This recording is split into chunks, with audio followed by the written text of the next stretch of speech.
Hello बच्चों, let's read the question. Question says that the first four ionization values of an element are 284, 412, 656, 3210 kilojoule per mole. The number of valence electron in the element. सबसे पहले ionization enthalpy क्या होती है पहले वो जानते हैं। हम कभी भी किसी आइसोलेटेड गैसेस एटम के अंदर से जब आउटर मोस्ट इलेक्ट्रॉन को रिमूव करते हैं तो हमें ये काम करवाने के लिए एनर्जी लगती है, उसी एनर्जी को हम कहते हैं आयोनाइजेशन एंथैल्पी। और जब हम उसी कैटायन में से फिर से एक इलेक्ट्रॉन रिमूव करके उसको A2+ बना देते हैं तो अब जो हमने एनर्जी लगाई वो उसे कहेंगे आयनाइजेशन एंथैल्पी 2। आयनाइजेशन एंथैल्पी 2 हमेशा बड़ी होगी आयनाइजेशन एंथैल्पी 1 से, क्योंकि जेड इफेक्टिव बढ़ चुका है। आप डेटा देख लो, 284 आया पहला इलेक्ट्रॉन रिमूव करने के लिए, दूसरा इलेक्ट्रॉन रिमूव करने के लिए 412 किलो जूल पर मोल एनर्जी लगी, राइट। ओके, वैलेंस इलेक्ट्रॉन क्या होते हैं? वैलेंस इलेक्ट्रॉन होते हैं electron present in outermost shell, electron present in outermost shell, okay, outermost shell, ठीक है। अब जिस तरह का क्वेश्चन दिया गया है इसको इस तरह के क्वेश्चन को सॉल्व करने के लिए आप एक चीज नोटिस करो, कंसेप्ट कंसेप्ट क्या है इस तरह के क्वेश्चन को ढूंढने का।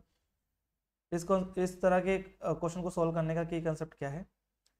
Note down big difference of ionisation energy.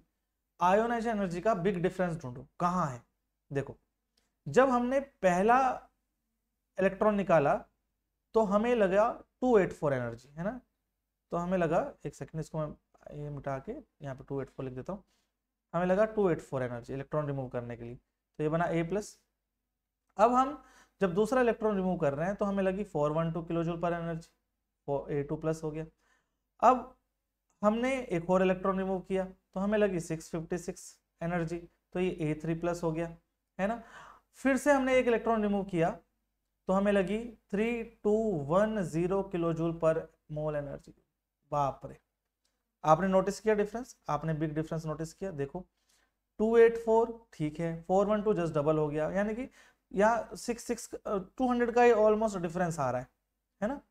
But यहां देखो 656 में और 3210 में कितना बड़ा डिफरेंस आ रहा है।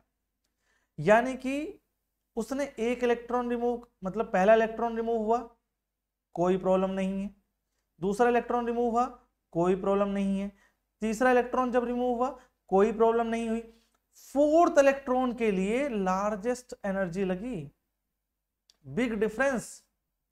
तो यानी कि ये बात तय है कि 3 इलेक्ट्रॉन बाहर रहे होंगे, जिनमें एनर्जी कम लगी वो इलेक्ट्रॉन बाहर रहे होंगे, ये आउटर मोस्ट में रहा होगा, तो ये कम एनर्जी देकर ही हमने निकाले इलेक्ट्रॉन। ये इलेक्ट्रॉन इनर शेल में रहा होगा जरूर, क्योंकि अब जो एनर्जी लगी वो बहुत ज्यादा है, तो बहुत ज्यादा एनर्जी तभी लग सकती है जब हम अंदर वाले शेल से इलेक्ट्रॉन निकाल रहे हो। तो आउटर मोस्ट शेल में 3 इलेक्ट्रॉन पाए जा रहे हो, अब जो फोर्थ इलेक्ट्रॉन हमने निकाला वो हमने अंदर वाले शेल से निकाला, गॉट इट। तो आउटर मोस्ट शेल में कितने इलेक्ट्रॉन आए? 3 इलेक्ट्रॉन्स आए, तो वैलेंसी भी 3 होगी, और वैलेंस इलेक्ट्रॉन कितने आएंगे? 3। तो वैलेंस इलेक्ट्रॉन ऑप्शन ढूंढो कौन सा है? Option C. Option C is the final and correct answer. Okay बच्चों, hope you understood it well, good luck.